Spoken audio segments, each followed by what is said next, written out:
চলে গেছিলাম দ্য ইতালিয়াতে, যেহেতু নতুন ইন্টেরিয়র করেছে শুনেছিলাম, এবং আনফরচুনেটলি ওরা কার্ড অ্যাকসেপ্ট করে না এবং কোনো ধরনের কার্ড অ্যাকসেপ্ট করছিল না।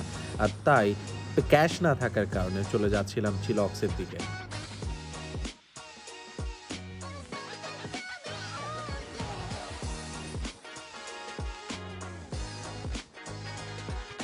অনেক বেশি ক্রাউড ছিল আজকে চিলক্সে। কেন জানি আশেপাশে সবাই হিন্দিতে কথা বলছিল।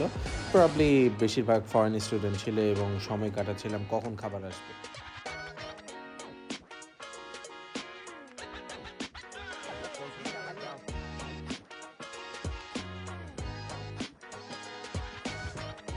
আজকে প্রত্যেকটা খাবারই কম্পারেটিভলি ভালো ছিল, এবং তবে ডেলিভারি বেশি লেটে দিয়েছিল, এবং ফিশ টস ট্রাই করছিলাম ডিফারেন্ট টাইপসের সস একত্রে খেলে কেমন লাগে, বাট খুব বাজে ছিল টেস্টটা।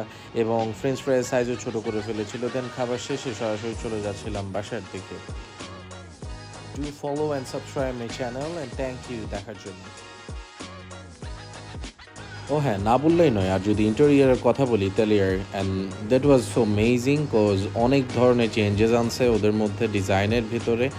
কজ আগে এক ধরনের ছিল, এখন একটা কোজি ফিল আসে অ্যান্ড জোস।